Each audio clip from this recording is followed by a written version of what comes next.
What's going on, everybody? We are live, the three of us. The video won't be.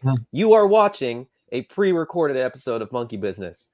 At the time that this show is airing, premiering live, I will be in an airplane high above the Pacific Ocean, on my way to the island of Dr. Moreau. No, I'm going to Hawaii.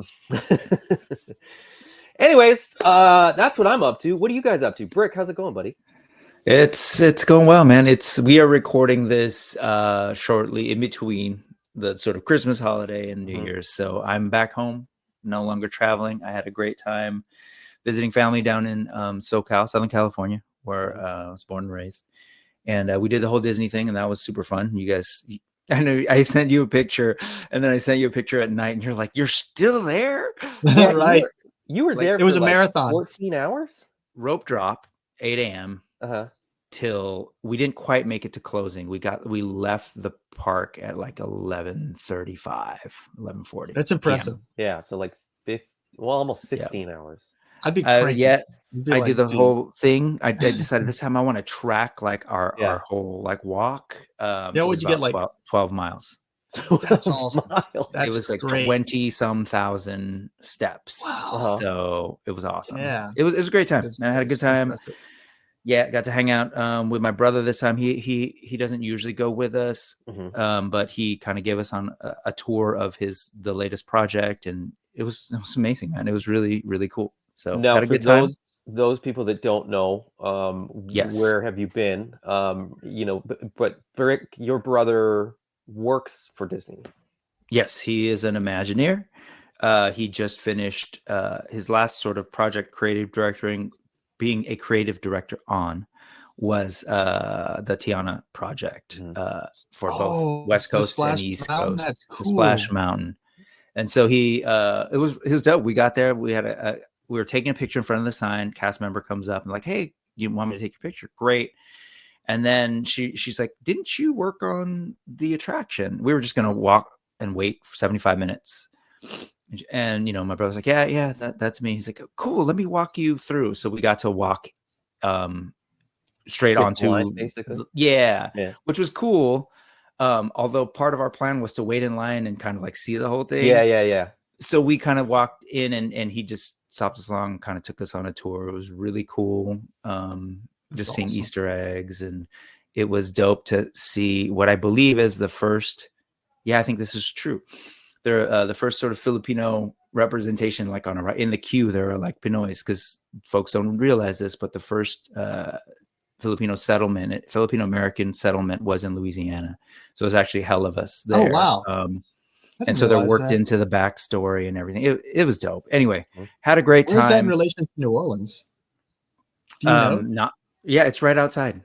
I'll share that with you offline. But yeah, dude, that was one of the earliest stops, I guess. I think it's super cool that your brother was just going to wait in line for an hour and a half to ride. It is, right? Cool.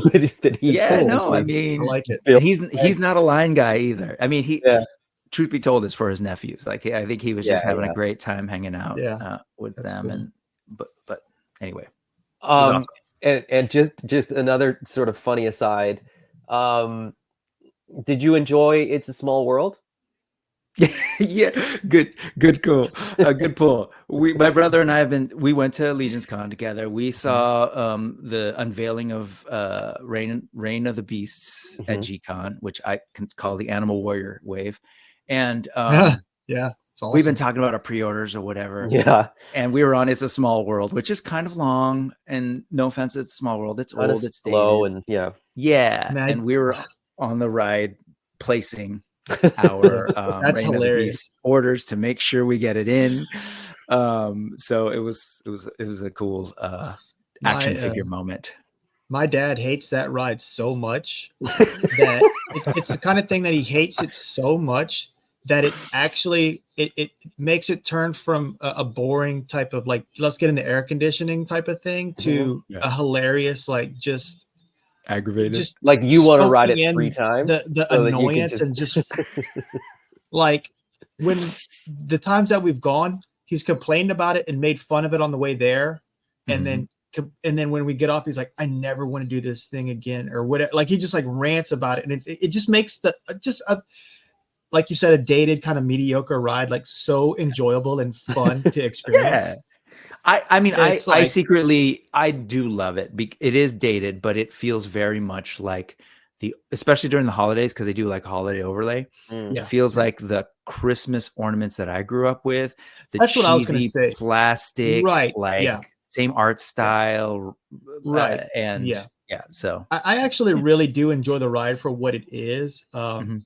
You know, they had I think it was the 7 old men, or the Disney artist, and then you know, the woman was unofficially part of that group, and she did a ton of work on Cinderella, which was just gorgeous. And so that was like her ride that she got to really kind of design it and work on the aesthetic and everything. So it is a beautiful ride. Her art is amazing. I'm a total, graphic designer, and I know you are too. Right. Her color palette is just outstanding. So it is very much kind of like a time capsule of, the 1950s era. So, but anyway. When you go, folks, just lean over the boat a little if you're tall enough, and you just see like it's literally like lights and extension cords just plugged in. Really? All these little. I don't. They're all flats. You just kind of lean over and you're like, interesting. Oh. So I do remember looking up at the ceiling, because I was almost taking a nap by the end of the ride, just kind of like looking up at the ceiling and just be like, you should have just next time just plan to do a pre-order while you're on there to pass the time. Right. That is the plan. I will be pre-ordering whatever wave of figures I collect. whatever you can get at the time. That's it. Oh my goodness. Here, real quick, visuals. This is us, and that's my brother working through his order right there. That's hilarious. That's so funny. That is awesome. That's your son. Like, what are you guys doing back there? While the kids and Joanna are kind of like looking at it, right? They're like, you need to be focusing on this. Be in the moment. What are your extras going to be? I'll get this. So did you get all in? Did you get one all in plus extras? Did you get 2? What did you do? Yeah.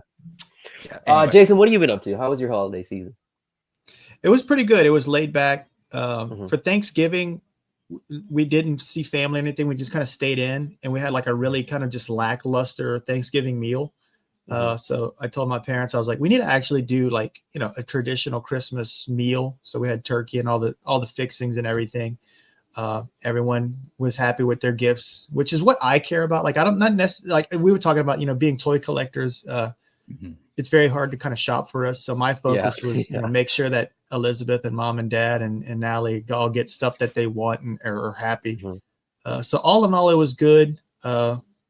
I started filming videos of the AWOK figures, and I plan to, continue doing that for the Bushido, and I'd love to do it for the Zombies from Mars as well. Whenever we get like articulated versions of all of those. So that's pretty much what I've been up to.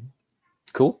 And we'll get to those videos a little bit later. We'll take a look at them because they're fun. And I didn't even know that you were doing them. That's how kind of low key you were about it. That you were just like, I'm bored. I need something to do, and so you just sort of put all those videos together. I really realized that I was a workaholic when right after Thanksgiving we had a little bit of a lull, and I was just like, man, I feel like I need to be productive or whatever. And I had the lighting already, and I was like, well, let me just look up how to do video. And I asked the Purple Gang, like, hey, what do you use to edit video and stuff? And so I just kind of it took me like 2 days to kind of figure out how to do it in a way that I thought was presentable, and hopefully people will enjoy it whenever they check it out. No, it looks very good. Great. Like I said, we'll get to that, but let's get into some news. Let's begin by talking about the Toys for Tots charity sort of raffle prize thing that we did. So, for any $5 donations that were done through the website, or we had this open at Legions Con as well. $5 donation basically got you a ticket in the draw. And the winner got this beautiful, and we've all seen this in person, like just a little bit sort of heightened version of Thane.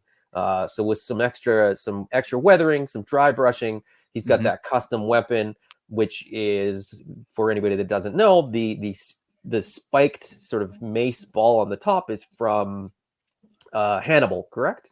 Correct. Yep. It'll be coming with Hannibal when Hannibal is released, and then the staff is from Thane, but done in a different color there. So very, very cool piece, a one of a kind piece, and the winner of that is, drum roll for this very not very exciting. It's tiny because I couldn't figure out how to make it bigger. Joshua Jackson, congratulations. Joseph Jackson. Oh, Joseph Jackson. Sorry. Joshua Jackson is a different person. I totally messed you up with that. You did. When we were talking That's about so Dawson's funny. Creek. Well, I guess we should play the music now then. Joseph Jackson, you have won the Toys for Tots custom Thane figure, and we will be shipping this out to you soon, I guess. Thank you very much. Yeah, if I like the title, customer. Everybody gets a title. That's Spiro. I captured it. Yeah. Your title is customer. Okay. The next thing that we wanted to share. I don't know why I sort of brought the window down there, but I will bring this back up. The next piece, we've got some art. So this is the package art for Merill, the friendliest cardinal in Animal Warriors of the Kingdom. Looking, I think he looks pretty medieval, like definitely the billowing definitely fabric type look and the loot, and sure. all of that. He also kind of screams Robin Hood to me, like Disney's animated Robin Hood, which I absolutely love, and so I'm very, very excited about this. This will be the back of the box, is that right? It's going to be the side and the back as well, but cool. We've got access to all these. These are PNGs that we created. So at some point, I'd like to have them in sticker, offer them as stickers, maybe like a sticker sheet or something. So we'll offer them as something else as in addition to like just packaging art. Very, very cool. I'm excited. I love the art, and I'm keeping I don't keep every box. Like I have like 10 horrid Ravagers. Like I don't need 10 boxes. I keep one of each. But there you go. Utama is the guy. He's the man as far as these go, and they look phenomenal. Like they're all great, and I find if you don't know the characters in the lore, there's so much character in Utama's designs when he does them like this, right? Like when we get when we get the turnaround renders. There's not as much character and not as much emotion, right. But then all of these are like bang on for the character for sure. Could you zoom in? Have you figured out how to just sort of? No, I haven't. If you pin, wait, there we go. What do you want to see? Oh, there you go. Yeah, just because. And sorry we didn't do that, Mr. Jackson, but so I'm going to send you another version. So that version that I colored. He's got a little bit of sunlight onto him from the right side.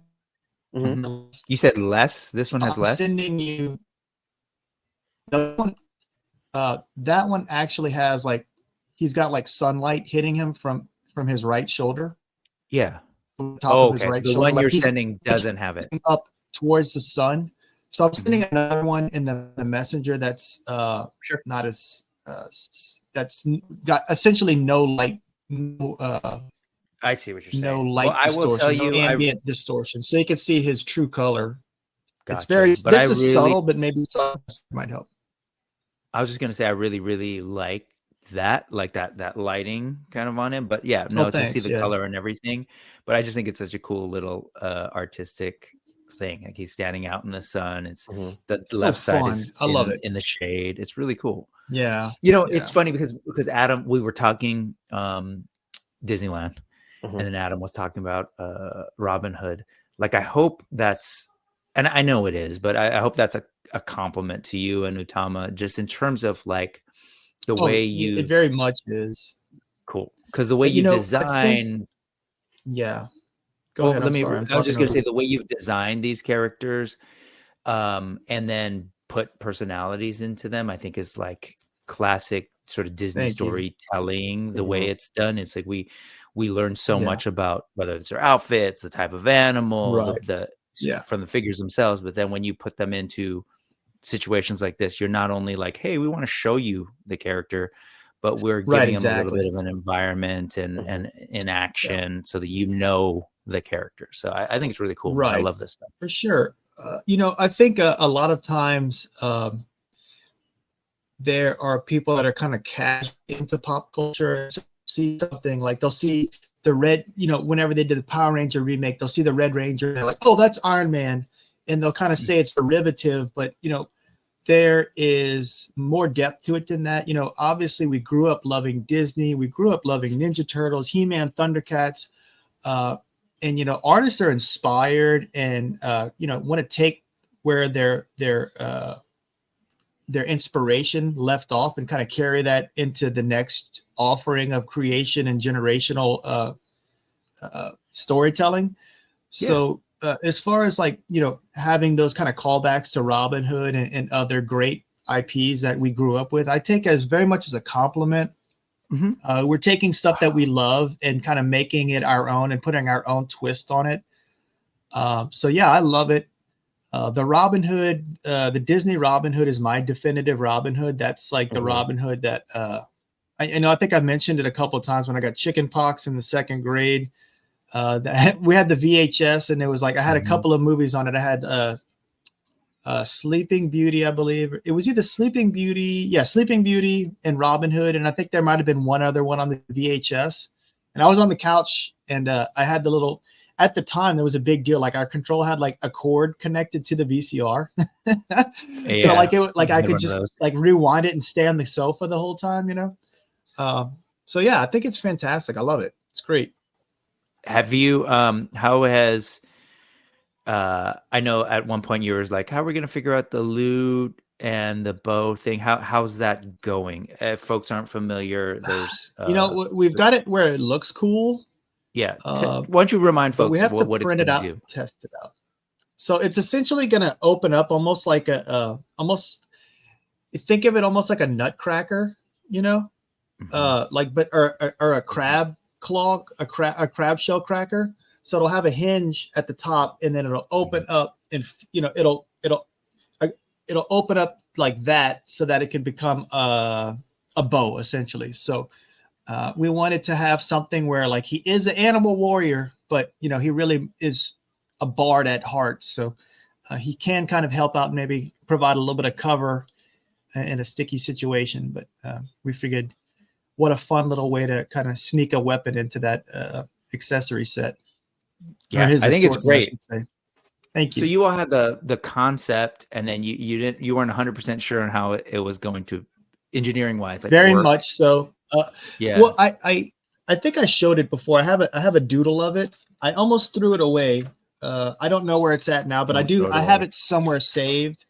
But I drew out the doodle, and I drew it from like an engineering point of view, where it's like, this needs to work. This will work like this. Can we make it look pretty and make it work? So that's kind of where we're at right now. It's like, will it function? Yes.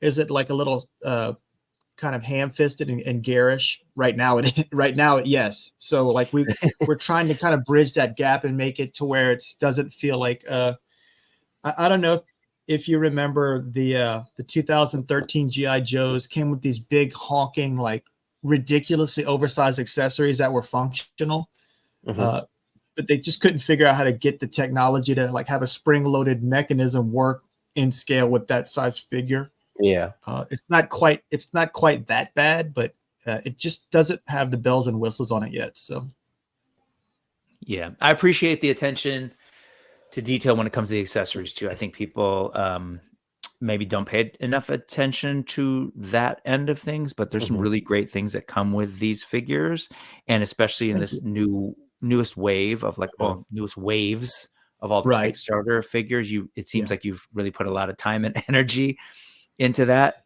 which is it was really, cool to really get to put the like you mentioned, like Pale and Atreyu both have like these great rusty patinas on their accessories. So gorgeous. If you read the comic book, they're essentially just like handed a bunch of mismatched junk weapons and armor to they're kind of set up to fail in this in Kali's little gladiator game.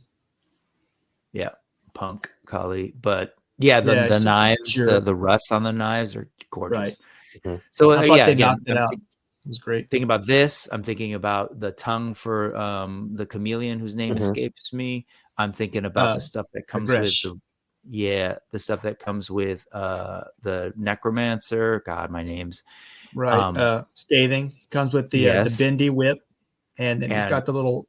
He's got the clear crystal staff at the top. Yeah. So yeah, and then the big thing that I'm really excited for is the anti-avian.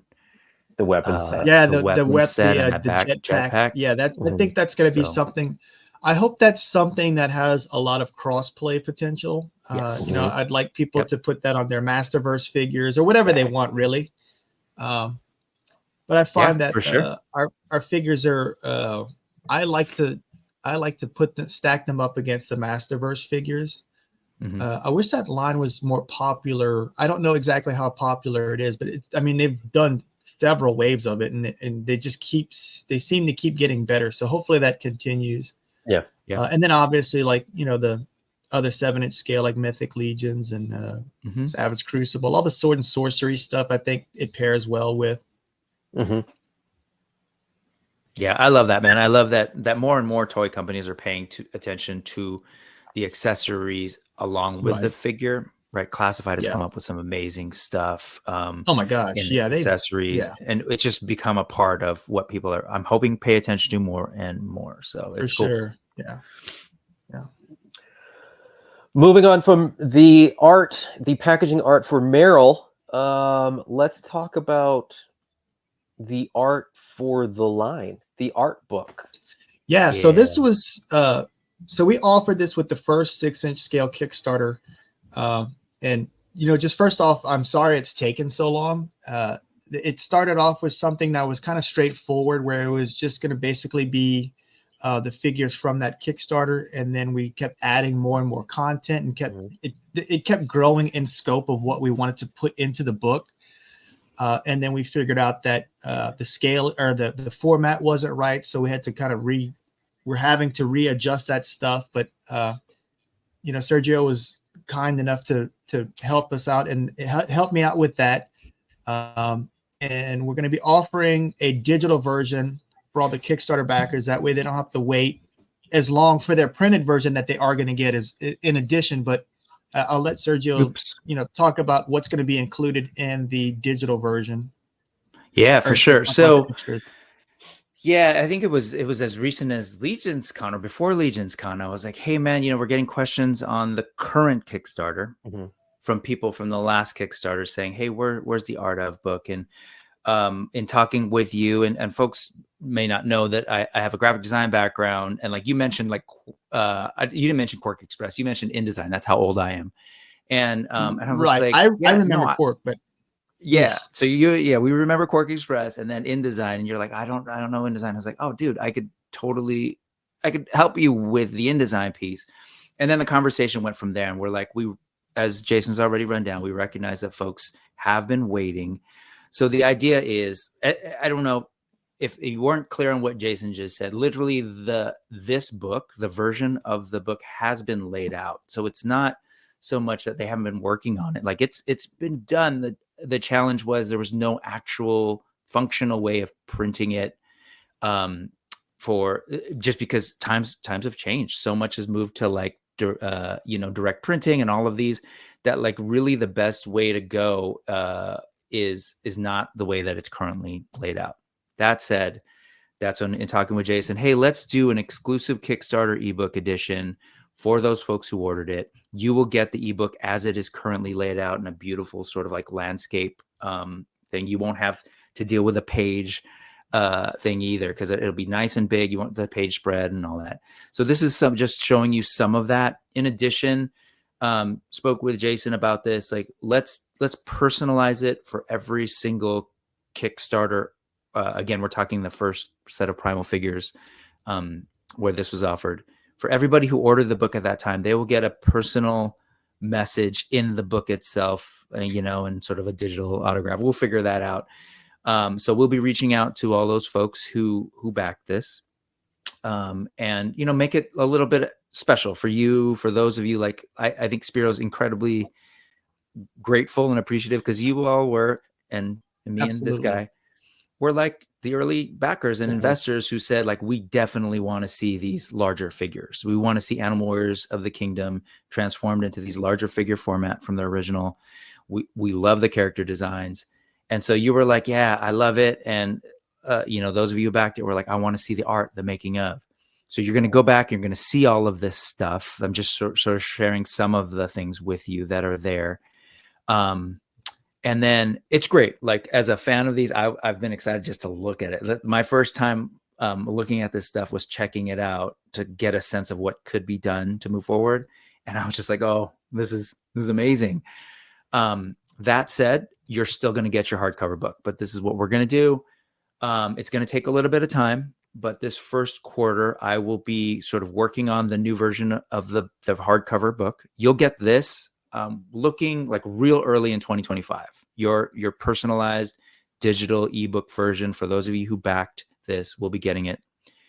And then for the first quarter, I'll be laying out the new book and sort of figuring out how we're going to make that available to everybody else.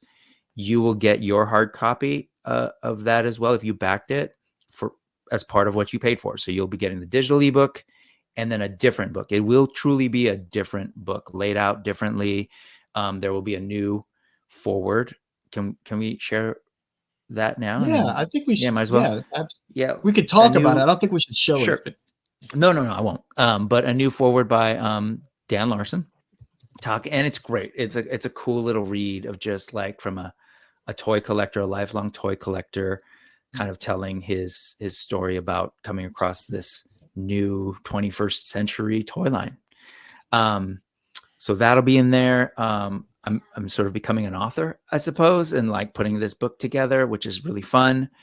And we're going to be, so that version will have some of the waves that didn't exist when this was done. So it'll include these first couple waves, different layout, some little bits here and there, as well as the newer stuff. And maybe even, not sure yet, but maybe even all the way through some of the Kickstarter stuff that we have available to us, the current Kickstarter stuff, including, I'm going to, my ears perked up when you mentioned the drawing for Merill's loot. That's the kind of stuff, Jason, we need to put in here. I think it's cool. Like your little drawings, Adam's little drawing for scathing. Right. Yeah. It was, I gotta find that. Let's just put it in there, man, and document this stuff.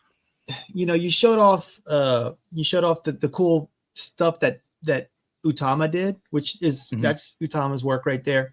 But like this right here, I send him my doodles before he gets to this stage, and I always tell him, I'm like, don't laugh too hard at this.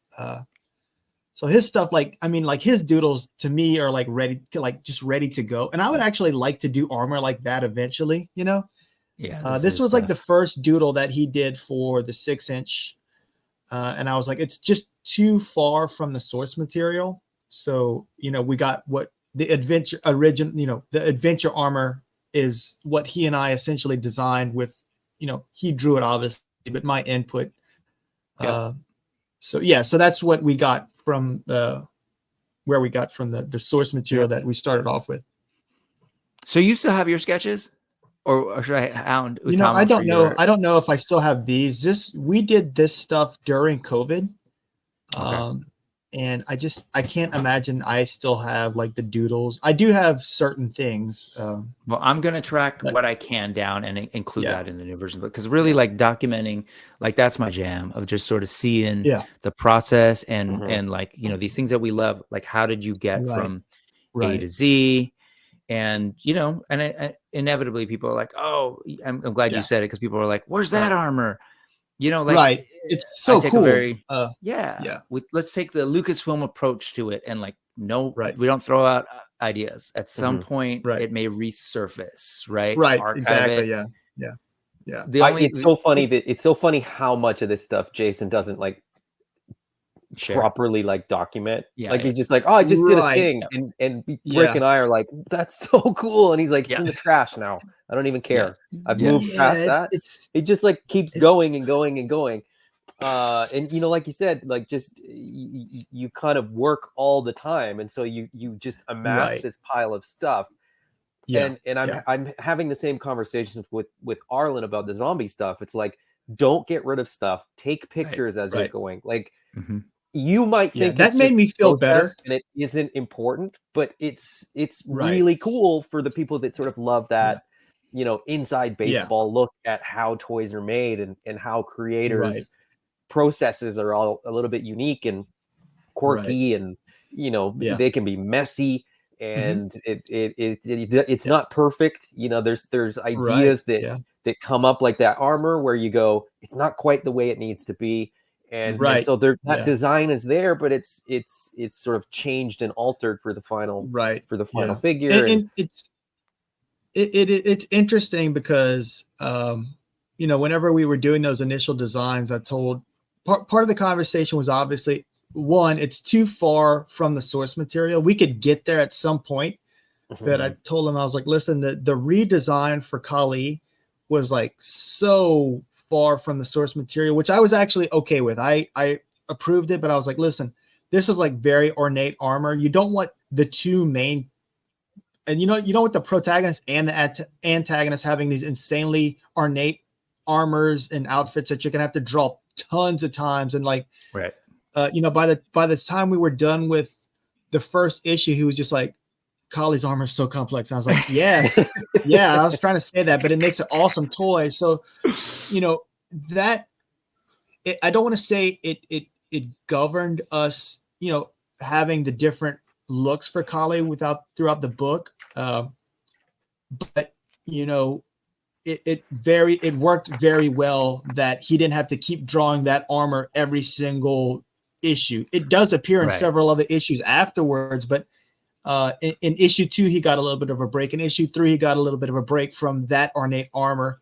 and then in issue 5 we get like you know, his next iteration, which is, you know, the toy that we're going to be getting for his hulking version. So like I also think too, like to have, you know, a very simple kind of country boy type thing as a protagonist, and then the super ornate, you know, tribal kind of warlord. Exactly. Like Great contrast. Like it's just such a good contrast. It works so well. And I think if Pale had been all armored up, it might have been a little bit weird. He'd have nowhere to go, essentially, you know. The idea is it is the, you know, the first story arc is the hero's tale. He's building out his team because he can't take on Kali by himself. So it just works visually and from a storytelling point of view, and it allows us to offer fun variants of the main characters going into additional waves. That's perfect. Which brings us back to that whole comment earlier about Merill and the design and the storytelling that you have in your brain that you're putting. I think it's great. Well, to recap for folks, if you ordered this way back on the first Kickstarter, you will be getting some special stuff. You'll be getting your ebook personalized, and then a brand new book will be coming out in 2025. I'll commit to that because it's I can easily commit to that, no problem. And you'll be getting your hard copy of the new book as well as part of your backing. So thank you to those early folks. On behalf of Spiro and Jason, what I heard, hey, they're sorry for the delay. And so you'll be made whole, I think, even more so. And I will just say on that note, that's been one of the things as I've been doing these Wednesday updates, that a lot of people ask about, when's this coming out? When's this coming out? So let's talk a little bit about sort of this idea of timelines and stuff, right? You want to talk about the Batman 2 getting delayed by a year, right? That's what is that what this segue is? Yeah, Batman Returns 12 months after. I mean, let's just talk about first, like where we're at with figures and sort of where things are becoming, at least like Oh, well, I will just say this. Like, we've been getting a lot of those questions. It's something we've been thinking about, even though as Adam, I'm going to pull a page from Adam's book real quick. We've said it a million times over and over. We've done it in videos. We've done it in social. So like, I don't mean that in a mean way. I just know that, that it's hard. Like, one, not everyone's paying attention to the same outlets. Right. Yeah. We're Two, all busy. Yeah. And we're talking and we're writing. So I borrowed this from when you brought it up the other day when you were talking about Space Zombies, Adam, about like, how about a progress bar? So it's all in the family. We're going to borrow this. Like, the best way to efficiently educate and communicate things to the fan base, I think, is great. So we are looking to do a little bit more way of standardizing and reporting out to people when they can expect things. And I'll leave it sort of at that. We won't give you dates today, but this Wednesday, the first Wednesday of 2025, you'll see on the AWOK Wednesday Kickstarter updates how we'll be sort of communicating out where we're at in the process, when you can, our best estimates of when the Kickstarter figures will be delivered. We'll do all the asterisks as we can to remind you that these are best estimates, but it should hopefully clarify a lot of things. And, you know, again, credit to Adam and the Space Zombies team, the notion of education, right? Like, we're all fans, but we're all kind of understanding how toys are being made in a way that Hasbro and Mattel just never bothered to, like, all these years of being toy people. So now we're in this unique space of being these indie upstart toy makers. We're like, why not share some of that? Why not educate people? And because Jason's kind of working with these two sort of toy tuber people, so much of what we do is like trying to deal with the grating lack of information people have, and when they jump to conclusions, right, and assumptions. So we want to help people with that process. And at the end of the day, we're just nerds. Like, we nerd out about process and timelines and steps. And that's just it, is like for you know, speaking specifically for myself, like, I had, you know, no aspirations to be working for a toy company, let alone, you know, an owner of a toy company. If somebody had said, like, you know, a year ago, you know, that this was where I was going to be, you know, for at the end of 2024, I'd be like, that's a bit of a stretch, right? Like, but it's really just been as a part of, like, you know, I just started talking to Jason. I started asking him questions. I started sort of, you know, we started discussing business of toy companies, sort of apart from like, hey, where's my figures?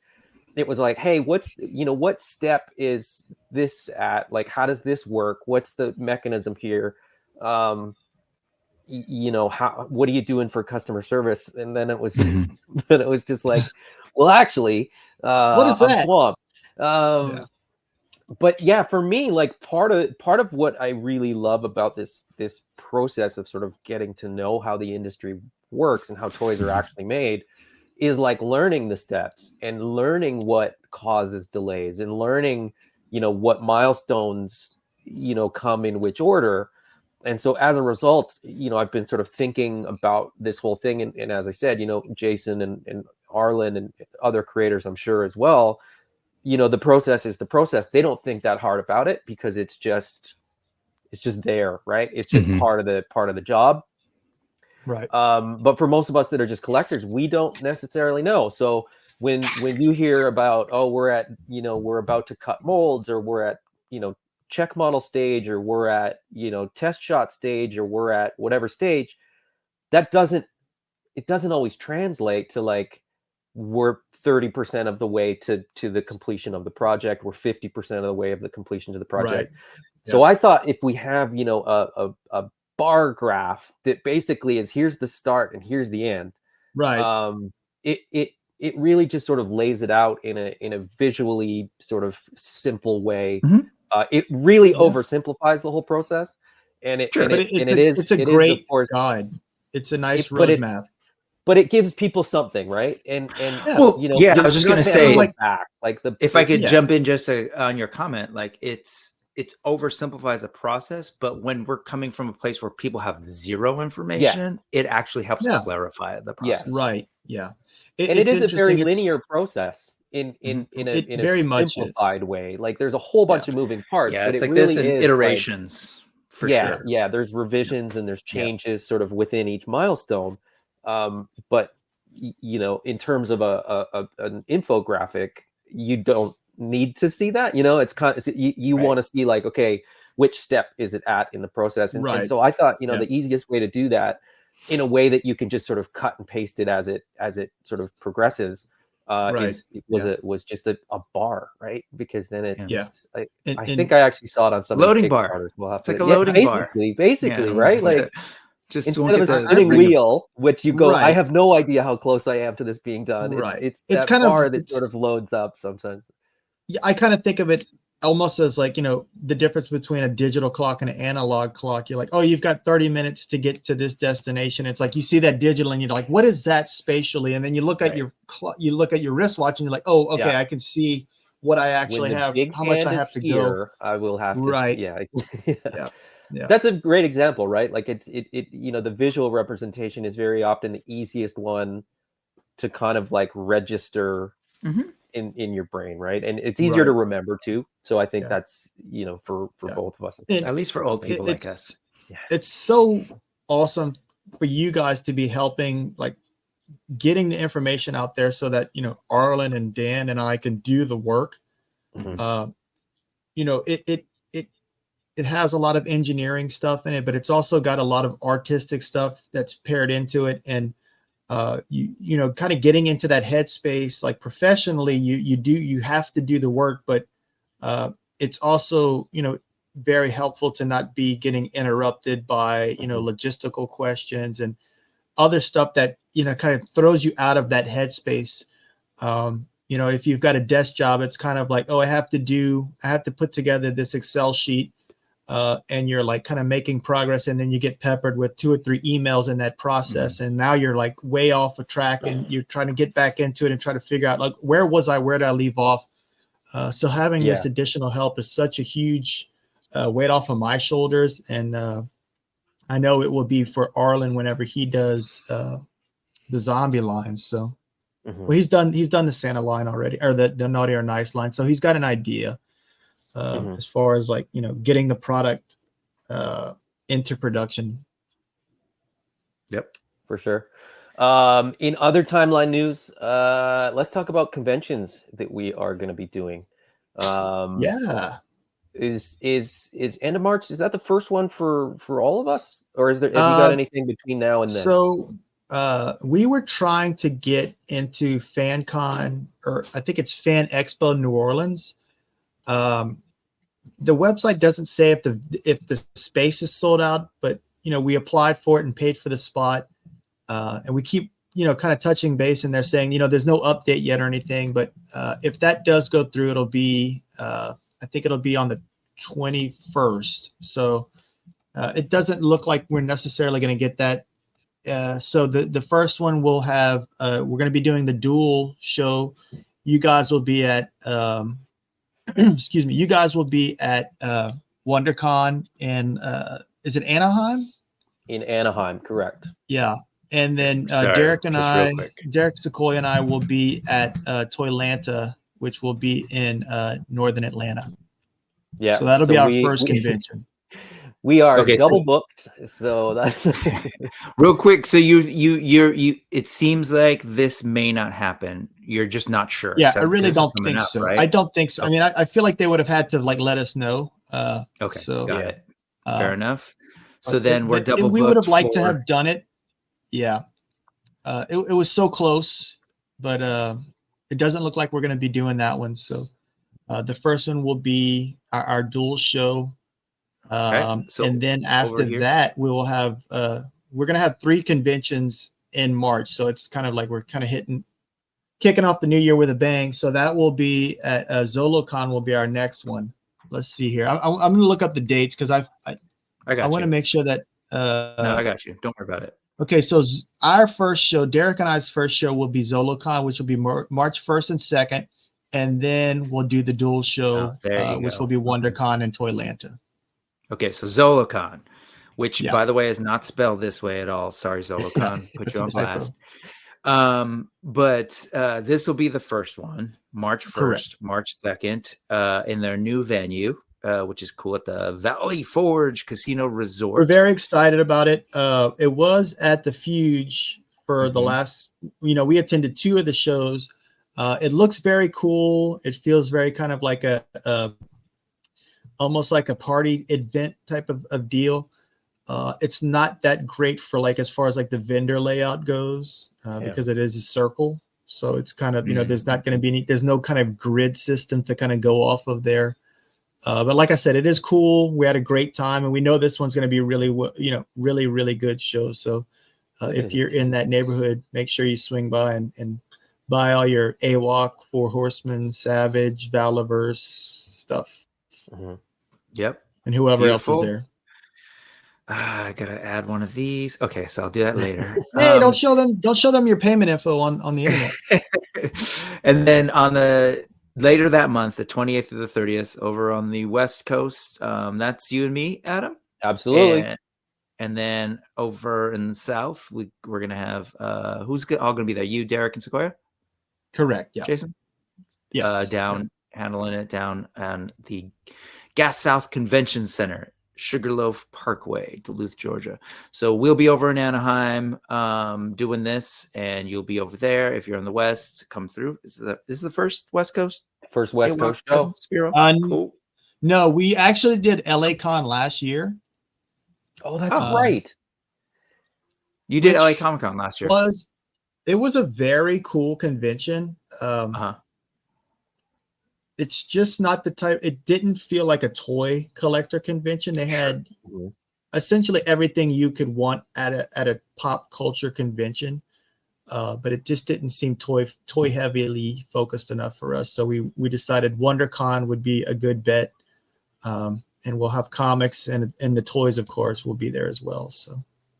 Okay. I was trying to see like who the vendors are. They don't really have a list for WonderCon. It's a huge show. I don't know if they're going to show that or not. It's essentially the sister show to San Diego Comic-Con. Yeah.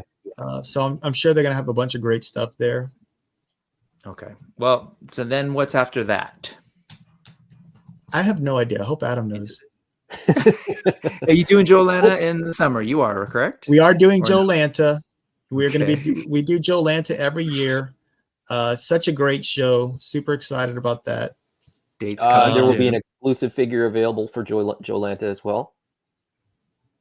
Yeah, that was announced. No, that's oh wait, yeah, Joe Lanta. We're going to be doing Joe Fest. I'm sorry.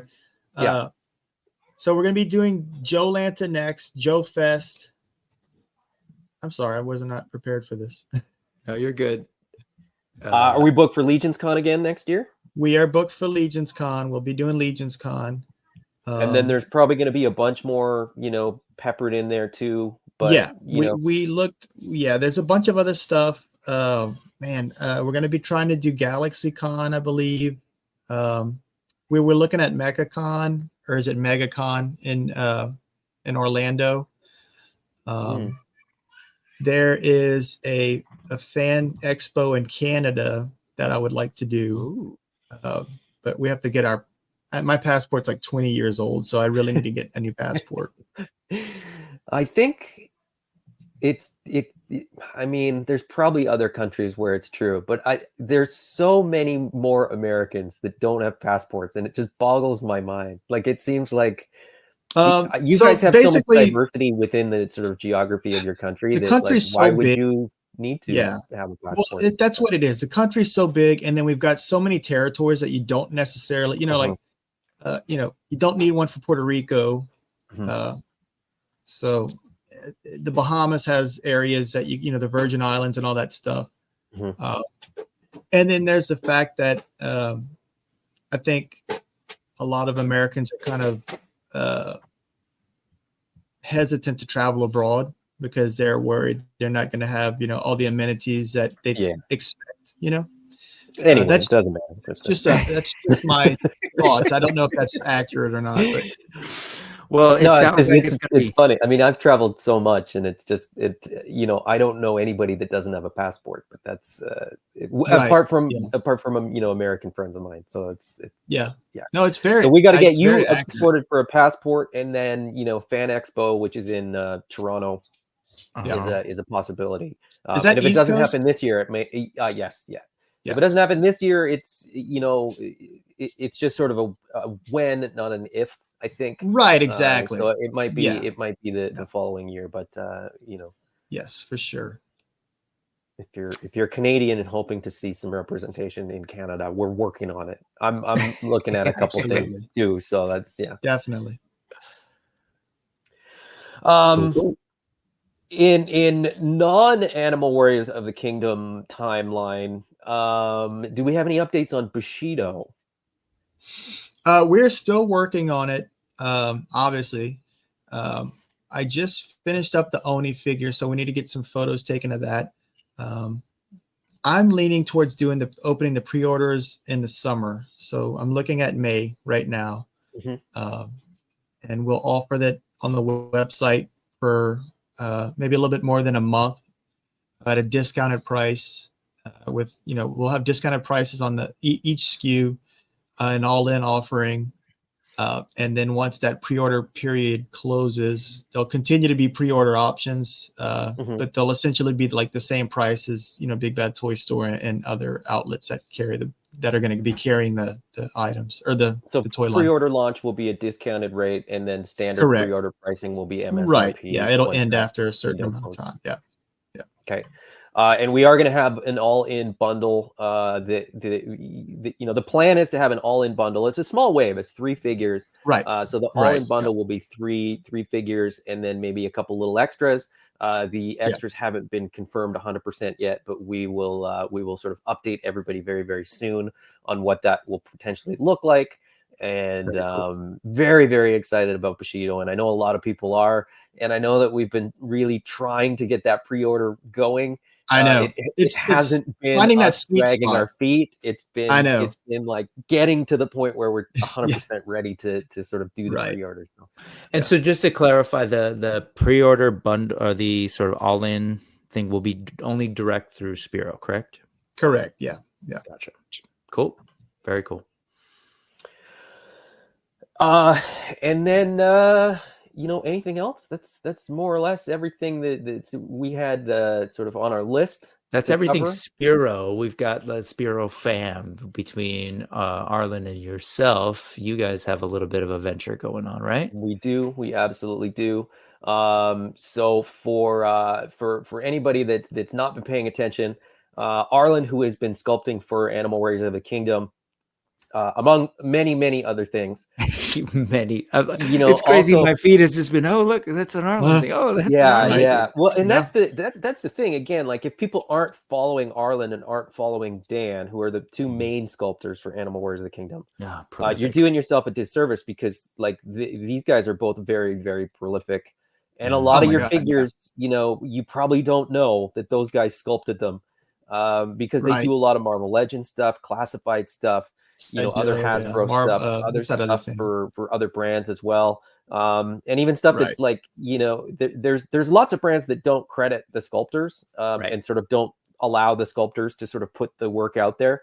And so there's lots of things that you probably have in your collection that you don't even know that they've sculpted, which is kind of fascinating to me. But anyway, we're very, very excited. This is Guy Garrison.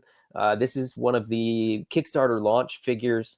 We're doing astronauts and zombies, and very, very excited about that. The Kickstarter will launch March 1st. It will run for the month of March, which means that while I'm at WonderCon, I will be sort of anxiously clock watching for the last few days of the Kickstarter. So I'm really hoping that, we have made lots of great progress before I have to sort of go away for that convention, to just have that sort of extra layer of added stress. But the latest reveal, I don't think it's going to be stressful. I hope not, but it's going to be exciting. I think you'll be tired by the end of it, but I don't think it'll be stressful. I'm going to be exhausted. I'm more or less planning to take the month of April off entirely, just to like decompress and like you'll want to. You'll be like, oh God, I'm so tired. Well, I mean, I'm going away and then I get back and we got tons of stuff to do still before the Kickstarter, and we still got tons of stuff going on with the AWOK Kickstarter. Bushido stuff has to sort of get done, and the business end of the toy industry is not that glamorous. It's just a lot of work and a lot of hours. So that's where we'll be at. The latest reveal. So if you kind of look at this astronaut, this is sort of a modern astronaut. You get that modern space helmet. But our big bad, which is it's the first stretch goal. We tried to fit it in within the budget, but because it's different tooling, we had to make it the first stretch goal. Is Spectre. He's the big bad, and he looks so cool. more of a retro space suit, so that sort of awesome 1950s vibe.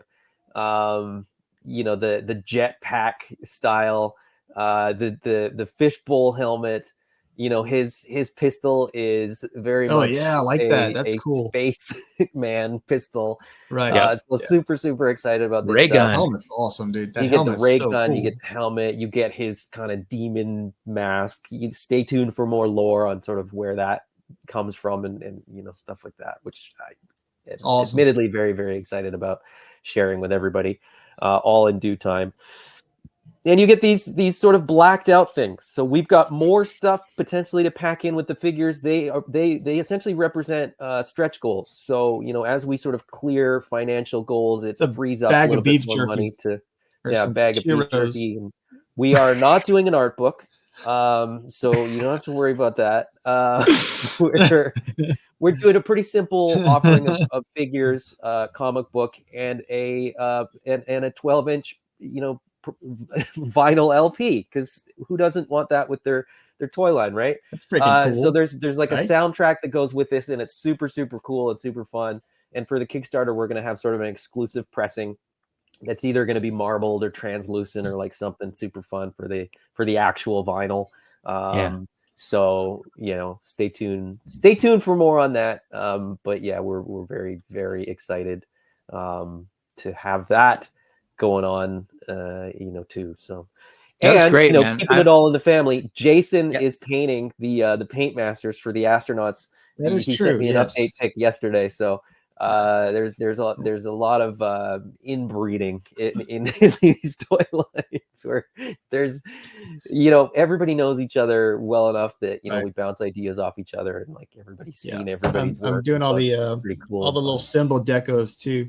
It's funny because Arlen and Dan send like really kind of like detailed versions of what they want me to turn into those pad prints. Mm-hmm. And I have to like simplify them or make them look, when we're looking at it on the computer, we're like, that looks ugly. And I'm like, it looks ugly right here, but it will look correct on the toy because it's like teeny tiny, like smaller than your pinky nail, So what he's talking about is translating. So that stuff right there. Yeah. Mm-hmm. Yeah. Something that is that size. Right. Fit. Yeah, it's always hard to communicate that to people and sort of explain how that works. But they know now. But it's just one of those things where you're like, oh, I made this look slightly simplified. Instead of it being like this, it's like this now, so that when it condenses, it's almost like simplify if you see like it, a graphic on a spacing balloon in between. Right. Yeah. That's cool. Your gutters. That's really cool. Right. I love that kind of stuff. Mm-hmm. Yeah. If you could get some like hammer and sickles, or I'll just make my own decals. Or you say decals. I'm used to saying decals. But to put on that red dude, man, I just like for sure. Yeah, with some of those, the Russian cosmonauts. He looks fantastic, and also congrats on the toy collector cover, which I think. How cool is that? That's awesome. That's so. That was pretty awesome. No pressure, no stress when you're on the cover of a magazine before you've even launched anything, and it's like, okay, well, we better follow through with this stuff. Like, too late to back out now. Yeah, exactly. Well, here's the truth. Even if you deliver something great, there's going to be people whining about it. So you might as well just enjoy it. Mm-hmm. People complain about how late it is. It's funny you say that because so like during the downtime, and especially doing those videos and looking at the toys, I'm like, it's so cool that we did that. And I think to myself, I'm like, no matter what else I do in my life, like no one could take away that I put out this really cool toy line, Mm-hmm. It's just one of those things where it's like, it's something that you put on your bucket list, and you never like in the back of your head, you're like, I'm putting this on the bucket list because I'm never thinking it's like right next to like, summiting Mount Everest, where you're like, that would be cool one day, but you're not, the Yeah. expectations of it coming to fruition aren't necessarily like something where you're like, I think I'm gonna get in shape next year. You know, it's just on such a different level as a point to, you know, from that type of thing. Yeah. But yeah, I gotta start eating it's right. Okay, very, you very just cool. do it. No big deal. And then it's Yeah. like, I'm gonna make toys, and you're like, this is a daunting process. You Adam, gotta, like as you get steps of the, like, you know, as you get check models, you're gonna like hold it in your hand and you're gonna be like, this is one step closer to being reality. Like, you know, we were showing off those the check models at Legion's Con. And you know, this is my 5th time doing this for this scale. I've done it obviously more for the 4-inch scale. But that stage, the last time we did it, I was so excited that I was just like I just felt like I was gonna pop. And like, so this time I like made a conscious effort to kind of like take a deep breath, dial it in. Like, this is a very important step before we go and like start actually cutting into the molds. And it's so good that we took that step, because we were like, this is too small, you know? Yeah. Like, we need to scale the whole figure up. But each step is like, you're coming closer to fruition. Like, even like getting the box art like in hand, like you know, it might not come with like the little bubble tray, but you've got like the physical, like broken down package. All of that stuff is wild. It's it just enjoy each step of it, like kind of savor it like a good cup of coffee or whatever. It's crazy because we're, you know, maybe we're idiots for doing this, but like, so Arlen has printed, no, it's not the whole process. We are definitely idiots for doing this, but so Arlen is actually printing posable, like 3D printing posable versions.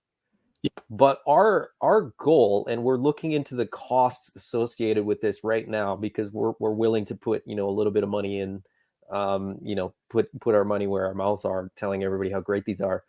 We're very seriously looking at having check models before the Kickstarter starts. I think so that would be awesome. We can actually, you know, show people this is what the figure, even if it's just like, one, what it can to kind of show off. Yeah, I think that'd be awesome. Yeah. So.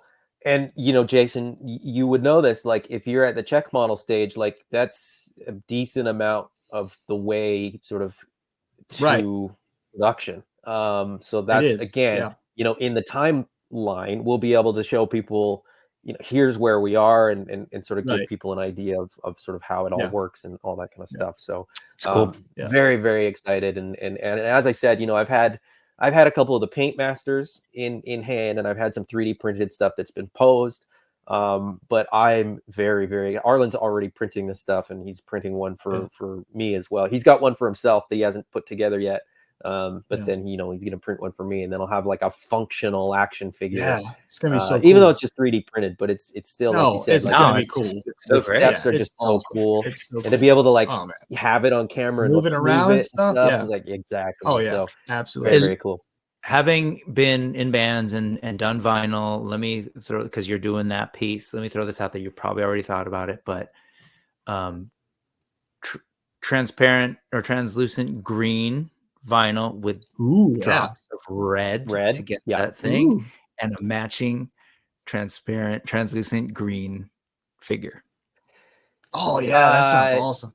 There are discussions about what. Yeah, I figured I didn't want you to say anything, but I'm just gonna throw that out. Throwing it out there. The possibilities of what you guys are doing. There's just so many fun, cool things you could do. I think we've already announced it, and if we have, then I'll leave this in, and if we haven't, then I'll edit the next 5 seconds out. But I think we've announced that for the Kickstarter, we're doing a. Are we kind of wrapping up here? I think that's pretty much everything that we had to sort of cover. That was all the news. That was all the updates. It's definitely weird to do these recorded and not have people commenting. Right, we don't have comments to read or anything. Comments up as we're going along. But as I said, we're going to premiere this tomorrow. Yeah. If at all possible, I will be in the I'll be over there in the comments. But if not, hopefully you guys enjoy this video. They'll love it. We'll teach you to love it. A great 2024, and hope you guys are excited for what we have planned for 2025. I'm so excited. I'm excited. I'm excited enough for all three of us. Doggone it.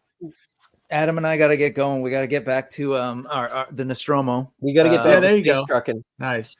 You know, we got some space, not quite space zombies, but other space things to kill. That's right. So he's got his beautiful outfit there. I couldn't resist.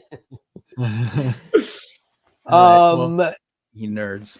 You know, we're about an hour, which puts this at about 3 o'clock. We'll be finishing. You've still got time to get your bathroom break, go get your snacks, and then jump over onto Brick Something's channel for the news. Brick, who have you got on today? I've got Leland Okendo, Retrospect Customs, who's actually in the booth right behind us at Legion's Con. I've been following. That's cool. Yeah. Yeah. I've been following this guy for a long time because he's like the only that I know of. He's Pinoy too. He's Filipino, but he like dips into our pop culture, our mythology, and he's created some custom figures that I like just assume no one would ever think to do. So it's going to be awesome. And I think I think I'm going to save these clothes and wear the exact same thing and just throw everyone off tomorrow. That's it. I like it. Jason, what do you got going on? What's sort of the next step for you? So I have stuff on the printer that I'm printing right now. I've got stuff in the curing, the 3D curing that I need to pull. And then I'm also I'm painting one of the space astronauts right now. So yeah, which is what I'm most excited about. The other thing's very just something I need to send to the factory, just like a reference that I need to send. So yeah, I'm working on space zombies right now. Very cool. And then I think we're going to be photographing Bushido after next year. Well, next week. next year. A week. Yeah, we'll be photographing the Oni, the blue Oni. So I'm excited about that. Very cool.